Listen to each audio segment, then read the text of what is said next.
Satélite Azul. Grupo en órbita.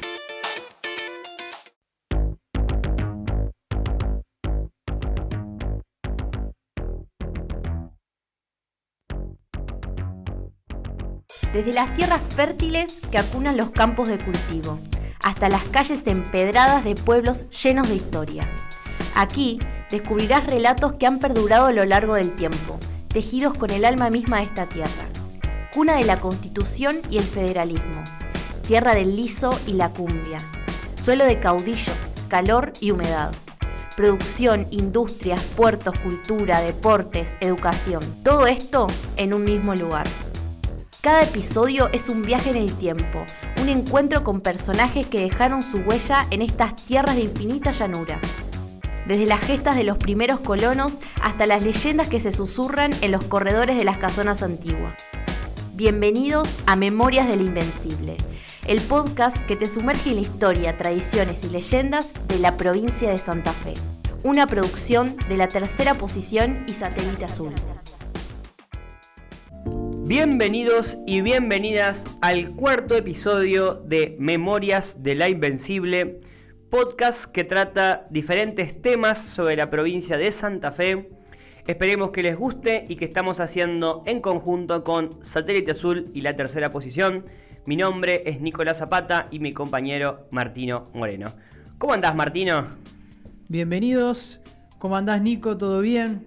Contento de arrancar otra vez otro podcast, con muchísimas ganas de arrancar y de tener este gran tema que tenemos para hoy.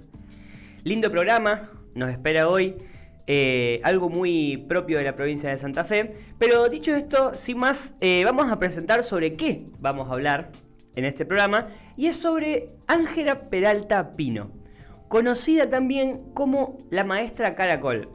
Y ustedes dirán, no la conozco, no tengo idea quién es. Bueno, me parece súper interesante pensar que personalidades así a veces son recordadas, homenajeadas frente a nuestros ojos, y uno, al no tener la información, no lo sabe. ¿Y por qué digo esto? Porque el busto, la cara de Ángela Peralta Pino, se encuentra en López y Planes e Iturraspe, en la plaza que lleva su nombre también, en esa esquina sumamente transitada, repleta de concesionarios, donde hay tráfico todo el día. Bueno, me parece importante, interesante recalcar esto, porque uno muchas veces no sabe quién está ahí, con la cual pasa todo el tiempo, ¿sí? La gente que transita, como es mi caso, quienes vivimos en el norte, que transita todo el tiempo esa avenida. Bueno, tener un poco de información de aquello que es algo que es propio de nuestra ciudad, propio de nuestra provincia más que de nuestra ciudad. Pero bueno, hoy vamos a hablar un poco de quién fue esta personalidad reconocida, como dije muy bien, no solo provincialmente, sino nacionalmente. Entonces, retomando lo que había comentado, lo que había mencionado anteriormente, Martí, ¿quién fue la maestra Caracol? Está bueno comenzar lo que habías dicho de conocer un poco lo provincial, porque es algo que también nosotros, a la par que vamos haciendo todo este podcast, vamos aprendiendo. Y este también fue todo un aprendizaje y justamente va con el tema que vamos a tratar, que es justamente de Ángela Pino. Y para comenzar es preciso hacer un poco de contexto, un poco de lo que es la época, en donde nos estamos centrando, y que es siempre a mediados del siglo XX. Los maestros rurales cumplen un rol fundamental en la alfabetización de la población, posibilitando también la educación básica a todos los niños que están y se encuentran en regiones muy alejadas de los centros urbanos. Pensemos que además es también un momento y un contexto en donde se dan estas transformaciones y estas nuevas visiones sobre lo que es la educación. Acá hay que decir una cosa, Ángela Pino es una pionera no solamente a nivel provincial, sino regional. Estas nuevas visiones sobre lo que es la transformación y lo que es la educación, pensemos que viene en relación a lo que fue uno de los pedagogos más importantes de origen brasileño, que estamos hablando de Paulo Freire, que más adelante vamos a decir algunas cuestiones personales y comparándolo con la obra de Ángela Pino, y que vemos cómo este factor social, cómo se entiende la educación, no solamente entendido como es en la parte más tradicional, que es esquemática, o como si fuese una fábrica prefabricada que uno lleva a sus hijos solamente para que aprendan como si fuesen una vasija, sino darle un rol social que hasta el día de hoy se mantiene. Bueno, y en este ambiente, digamos, como mencionaste vos bien, Marti, de disperso, de distancias, de condiciones climáticas que son propios, ¿sí?, del norte santafesino, que se presentan, digamos, dificultades a la hora de que los chicos asistan a las escuelas. No todos pueden asistir y llegar, ¿sí?, a los grandes centros urbanos, la mayoría de hecho no. Y en este marco, ¿sí?, en este contexto, en esta situación, nos encontramos con la personalidad de Ángela Peralta Pino y lo que, como mencioné antes, que le lleva el nombre de la maestra Caracol. Pero antes de entrar en propio lo pedagógico, podemos decirlo de alguna manera, habría que mencionar algo de su propia, ¿sí?, de su vida. Ella nace en el 9 de noviembre de 1901 en la localidad de Providencia, en Santa Fe, que es el departamento de Las Colonias. Ya en la adolescencia, Ángela decidió buscar su vocación en la educación y por este motivo se muda a Rafaela para estudiar en la Escuela Normal Santa María de Oro, donde fue compañera de estudios de Leticia Cosettini, quien está llamada a ser baluarte de la educación santafesina en Rosario, ¿sí? Pero parece que en Rafaela como que ella enfrentó ciertas presiones que complicaron su continuidad con los estudios y por eso lo que pasó es que abandonó la carrera en el segundo año. Es importante esto porque ella no se recibe de la carrera así de magisterio, pero sin embargo esta experiencia marcó el inicio de lo que sería su trayectoria educativa. Más allá, podemos decir, de este primer paso en falso que da Angelita, como la llamaban sus alumnos cercanos, se la bancó y lo peor es que no desistió en su sueño de ser maestra. Su primera experiencia, para que tengamos una idea, como docente se concretó al recibir la solicitud de enseñar a los hijos de peones en una estancia del departamento 9 de julio. Esos fueron como sus primeros inicios. También, gracias a su tía Regina, que era vicerrectora de una escuela, que le ofrecía algunos reemplazos, porque bueno, como dijimos, obviamente no había muchos docentes en la zona, pensamos en el norte santafesino, y bueno, ella de a poco iba adentrándose en el mundo de la docencia por estos favores, de alguna manera, de conocidos. Además, daba clases particulares a los niños que necesitaban, y esto, atención, ad honorem, ¿sí? Ella no quería recibir ningún tipo de retribución económica, sentía que los chicos de la zona lo necesitaban, y su ambición, sus ganas, ¿sí?, su vocación, hacía que en estos comienzos de ella empezaría, ¿sí?, a construir, podemos decir, la imagen de Ángela en la zona y que ya se empezaba a hablar de la capacidad de vocación, ¿sí?, de ella. Docente que, como dijimos, no tenía título, que no pudo recibirse, pero que debido a esta insistencia y ganas de enseñar, el saber que poseía era quizás mucho más que algunos docentes que podemos mencionar que había en la zona y que lo llevó justamente a que la gente la llame y la clame por tener sus enseñanzas. Si bien estos fueron sus inicios, la consagración como docente llega después cuando hacia el año 1936 se realiza el primer Congreso Nacional de Instrucción Pública en San Luis. ¿Y ahí qué pasa en ese congreso? Bueno, se aprueba algo completamente innovador para la época y que va a marcar la trayectoria de Ángela a lo largo de toda su vida. Lo que se aprueba ahí es que haya un proyecto de escuelas rodantes y flotantes, que donde Ángela tiene un rol clave, y este proyecto se materializó justamente en la creación de la primera escuela rodante en el departamento 9 de julio, marcando un hito educativo en la provincia de Santa Fe, y brindando acceso a la educación en lugares de difícil alcance donde jamás podría llegar una escuela a instalarse una escuela tradicional como la conocemos. Pensando también en esto de las escuelas y sobre todo pensando en el norte santafesino, una zona muy golpeada históricamente, como también marcamos en otros podcasts, pensando en la ciudad de Santa Fe, la zona oeste siempre fue la zona más carenciada. En el caso provincial, la zona norte sigue siendo hasta el día de hoy una zona muy golpeada, históricamente pensando, ya lo vamos a mencionar y vamos a entrar en lo que fue la forestal, porque no solamente estamos hablando de una región que fue conquistada, si lo vemos, o colonizada por capitales extranjeros, en donde se hizo mucho daño a la flora y fauna, pero más allá de la flora y fauna, estamos hablando que hizo mucho daño en la cuestión humana. Una región que todavía está pagando muchas de las consecuencias de políticas de gobiernos que o no supieron o no quisieron revertirlas. Y pensando también en lo que habías mencionado sobre la práctica, nosotros dos que tenemos formación docente sabemos que aunque uno pueda leerse todos los libros sobre pedagogía, aunque uno pueda leerse todos los libros de la materia en que nosotros vayamos a dar, la hora de dar enseñanza es totalmente única y que no se compara a lo que es aprender en lo que es un aula común y corriente. Nosotros sabemos que ponernos enfrente de un alumno y decir lo que pensamos, cómo lo decimos y de qué manera lo enseñamos, es una tarea que se va construyendo en el tiempo y que es mucha práctica.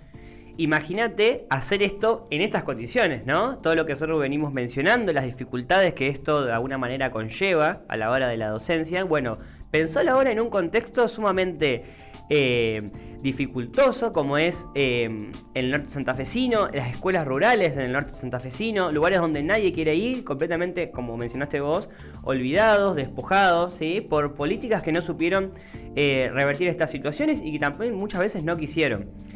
Y volviendo a esto, sí, que mencionábamos antes de lo que es, bueno, ¿cómo se llega, sí, a estos lugares? Es la pregunta, ¿no? ¿Cómo se lleva la educación a estos lugares? Hay que mencionar este hito importante, sí, que fue la primera escuela rodante que era el número 942, que en sus comienzos se llamó José Antonio Álvarez de Arenales, pero que bueno, posteriormente fue renombrada en memoria de Ángela Peralta Pino y que comienza a funcionar en 1940. Para que pensemos un poco lo que es esto, ¿no? Porque es fácil hablarlo y mencionarlo, pero para que tengamos idea, esta escuela tenía una infraestructura conformada, podemos pensarla como era un antiguo vagón de ferrocarril pintado de blanco y reacondicionado y que se convirtió en un espacio donde se dictaban clases. Y atención a esto, estaba dividido en un aula por un lado y por el otro lado la vivienda para la maestra donde ella dormía y vivía por meses. Y que era trasladado, atención, por un tractor. Un tractor, imagínense lo que era eso, ¿no? Un vagón tirado por un tractor y que iba permitiendo ubicar la escuela en el corazón del monte sin depender de vías férreas, de traslados más tradicionales de alguna manera, pero esto lo que hacía es tirar, el tractor tiraba la escuela rodante hacia lugares donde, claro, nadie entraba, ¿sí? Por eso se metía en el medio del monte. Estaba equipado con un pequeño generador a batería para iluminación, marcando su presencia en el monte con un faro pequeño en uno de sus frentes. A mí me parece realmente, Marti, esto fascinante, pensar que esa persona vivía ahí todos los días, se pasó años viajando dentro de esta escuela rodante, conviviendo en los lugares más inhóspitos, ¿sí? Solamente para ir a llevar la educación a gente que no podía hacerlo de otra manera y que también pensar que gracias a ella hay mucha gente hoy que ha sido alfabetizada, gracias a esta, de alguna manera, acto heroico, ¿sí? A mí me parece,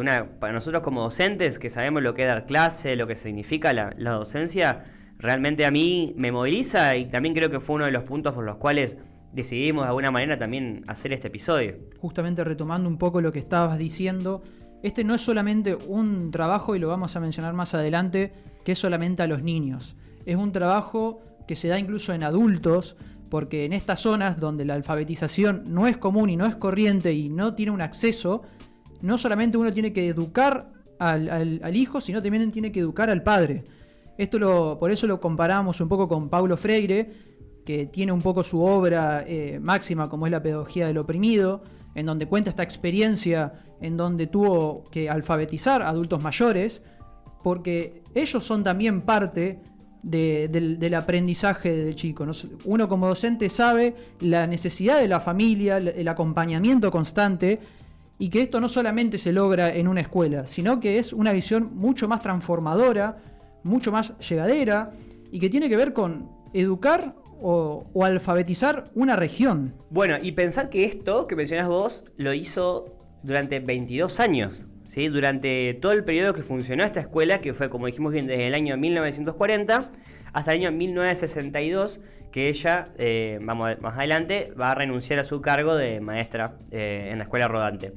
Una anécdota para sumar a este hecho fue que ella, para lograr esto, para hacer esto, dejó de lado a su pareja, ¿sí? Con la cual estaba por casarse. Dicen que ya había fecha y todo para el casamiento, pero cuando le llega la noticia que iba a ser ella quien iría en esa casa rodante, rumbo hacia el norte, decidió dejar todo e irse, ¿sí? Partir. Y acá nuevamente vemos lo que venimos mencionando continuamente, cómo la vocación se sobrepone, ¿sí? Muchas veces a todo lo que uno tiene a mano, lo que uno ha venido construyendo en su vida,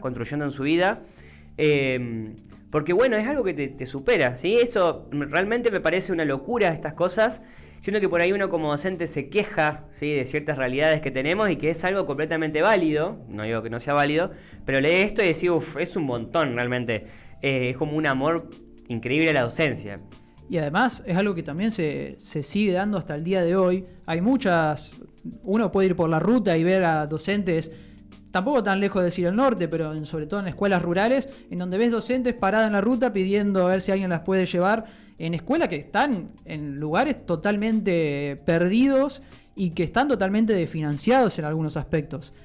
Y volviendo a este punto, estas docentes por lo general no solamente tienen que hacer esa labor de docente, sino que además tienen que ser directoras. Y Ángela no sería básicamente la excepción. Su tarea se centraba en enseñar en diferentes destinos del norte de la provincia, caracterizado justamente por el monte de Algarrobo y Quebracho, devastado, como mencionamos, por compañías extranjeras que ven en esta zona una posibilidad de explotación, con una mano de obra totalmente barata, y sobre todo para estas compañías que no tienen pensamientos nacionales ni provinciales, muchísimo menos, solamente un enriquecimiento.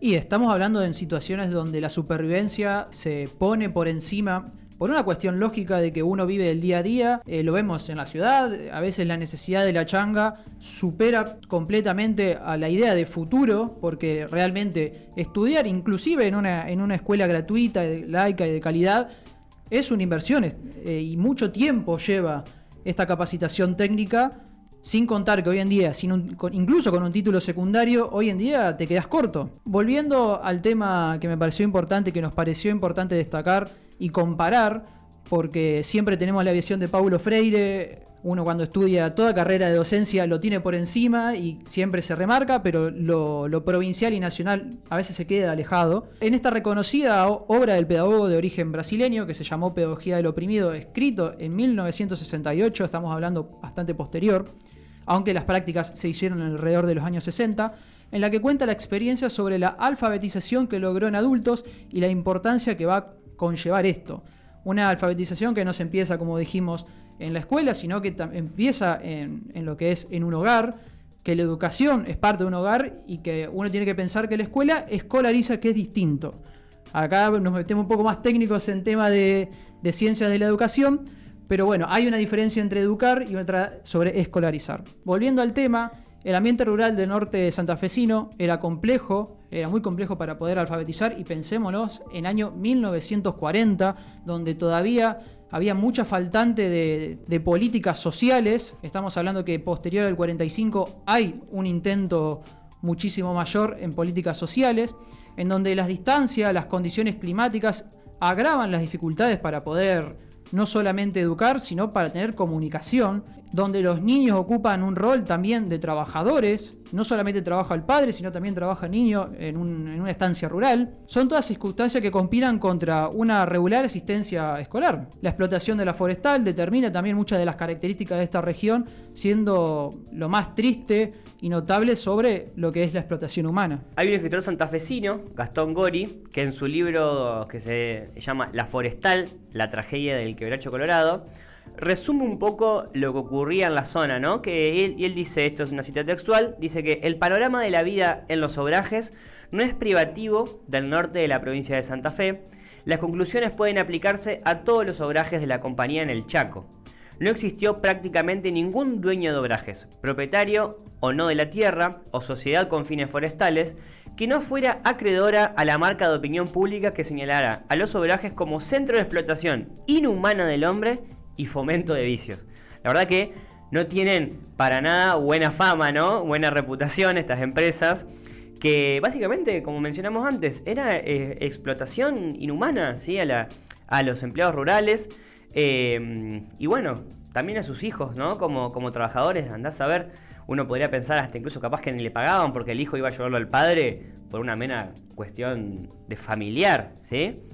Lo de la forestal es importante destacar, y pensando en la obra de Gori, que estaría bueno en algún momento traer un podcast sobre la forestal porque es algo único. Estamos hablando que prácticamente es un país dentro de un país. La lógica de la forestal, aunque ahora no lo vamos a explicar muy detalladamente porque requeriría 40 minutos, estamos hablando que es casi un país con su propio estatuto, con su propia bandera, con su propia organización política, social e incluso económica. Es muy común conocer que la gran parte de estos peones rurales les pagaban solamente con cupones válidos en la forestal, es decir, a donde está toda la región y todo lo que ocupa la forestal. Por lo tanto, vemos y tenemos que comprender realmente lo que significó, lo que es su obra y trascendencia de Ángela Pino. Que bueno, durante más de 2 décadas, como dije recién, 22 años, es un montón 22 años, la docente recorrió los obrajes de los Guasunchos, los quebrachales de Itapé, las zonas rurales de Santa Margarita, los Guanacos, las Cuatro Bocas y el Mate.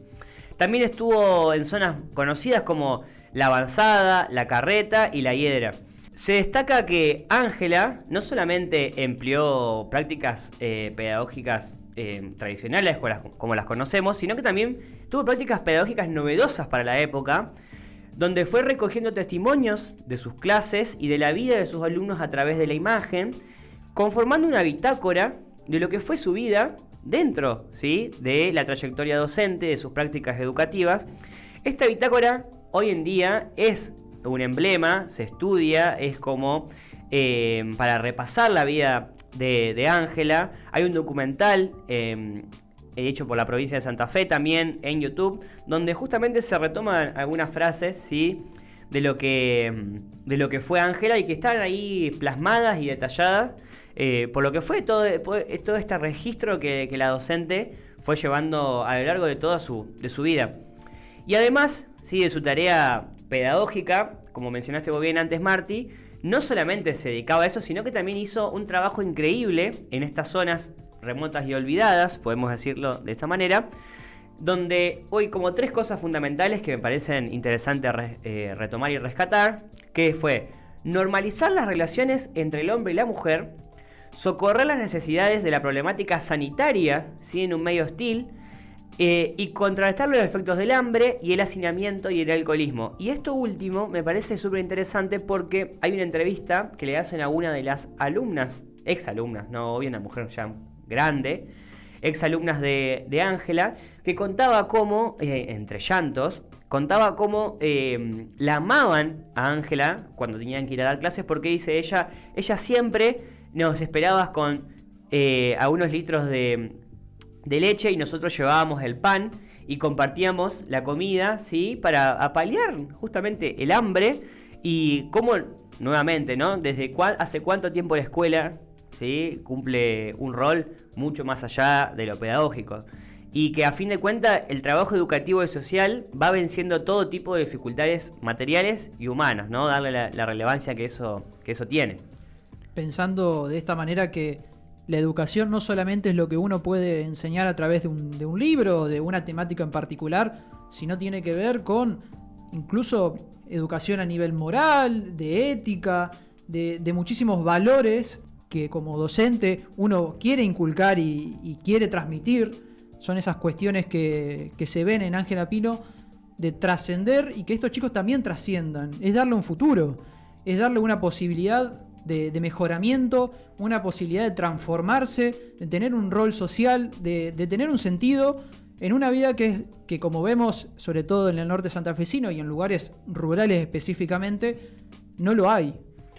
Esto sin dudas, de alguna manera, como te digo, marca fuertemente la vida de estas personas, que quizás hasta volver a algo mucho más humano, más allá de la trascendencia, de esto de un futuro y demás, ser escuchados, ¿sí? A veces solamente hay gente que necesita ser escuchada, alguien que necesita que alguien le preste atención, y con este mero gesto estas personalidades pasan a la historia porque le dan voz y le dan sentido a gente que quizás nunca lo tuvo o que nunca se imaginó tenerlo de esa manera.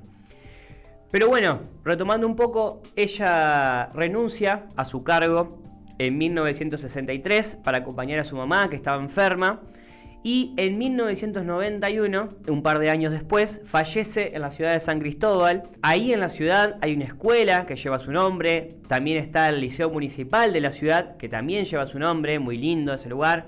ahí ubicado antes del ferrocarril, enfrente, podemos decir, antes de la vía.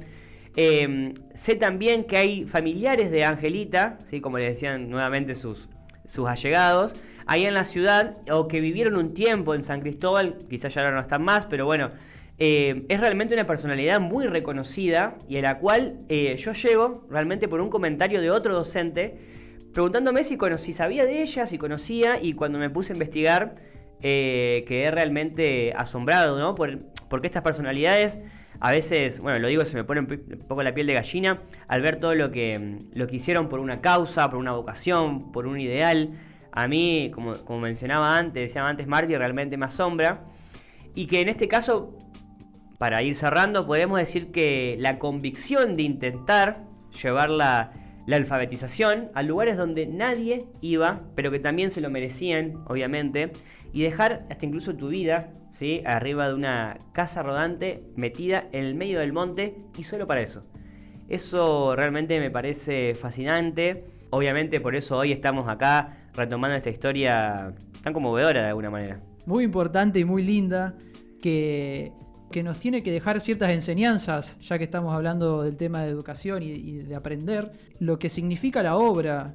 Pensemos que hasta el día de hoy muchas docentes de escuelas rurales tienen todas estas condiciones. No es algo que haya cambiado aunque hayan pasado 100 años, 40 años, son condiciones que son una constante. No es todo por la plata, porque sabemos muy bien que la docencia lamentablemente es muy mal paga, que se deberían ir incluso en transformaciones mucho más lejanas, e incluso no solamente que es mal paga, sino que está mal distribuida en cuestiones de política. Nosotros que estamos más en una ciudad, que podemos convivir o podemos decir, bueno, me tomo un colectivo como mucho, o 2 colectivos como mucho para ir a una escuela, estamos hablando que esta mujer, que es Ángela Pino, se tuvo que hacer una casa rodante, vivir en ella y enseñar en ella.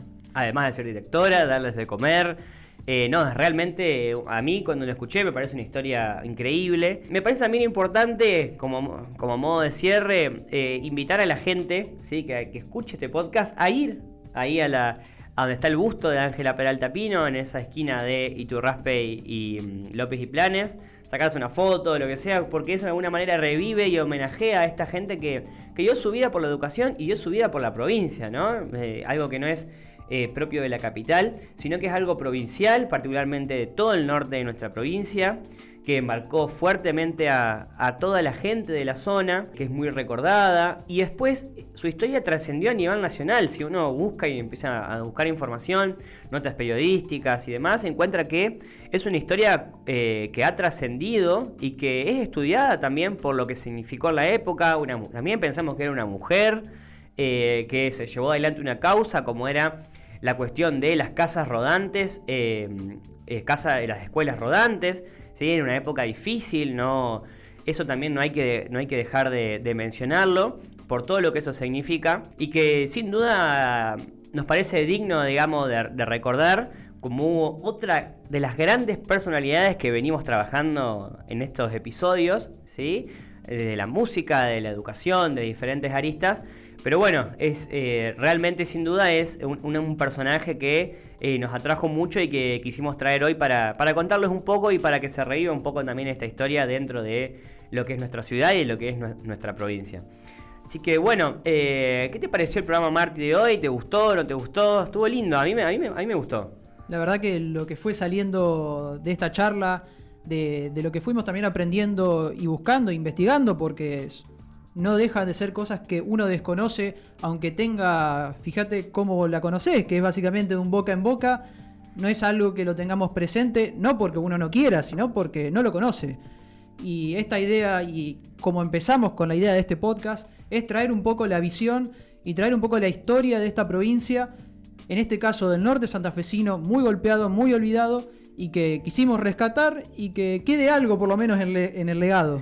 Y también, obviamente, teniendo en cuenta de que nosotros como docentes, digamos, ya por ahí, como decías vos, yo con mi título, vos por recibirte, pero ya sin duda que te marcan y te motivan también para seguir adelante en lo que es esta vocación, esta profesión que no es para nada fácil y que siempre cuesta, que tiene frustraciones, pero bueno, estas historias siempre te dan un motivo más, una fuercita más. recordando un poco lo que fue el programa anterior, ¿no? Cómo Leo se levantaba todas las veces que tenía estas dificultades. Bueno, nosotros también, de alguna manera, recobrar fuerzas acá. Por último, no quería pasar por alto un pequeño agradecimiento nuevamente a cómo se viene recibiendo el podcast por conocidos, amigos, familiares, gente que nos escucha. Realmente no podríamos estar más felices por esto que hacemos exclusivamente por ustedes y por querer darle relevancia, la relevancia que se merece a nuestra querida provincia de Santa Fe. Así que realmente muy agradecido, agradecerle a todos ustedes. Y bueno, así hemos llegado al final de este cuarto episodio, Marti. Yo la pasé muy bien. Gracias a todos, gracias a quienes nos escuchan, gracias a la producción de La Tercera Posición y obviamente a los chicos de Satélite Azul. Nos vemos en la próxima historia de este programa que hemos decidido llamar Memorias de la Invencible. Hasta la próxima. Dicen 1000 historias desde los satélites. Vos, ¿cuál querés contar? Dicen 1000 rock and rolls desde los satélites. Satélite Azul es una creación de Grupo en órbita. Satélite Azul. Grupo en órbita.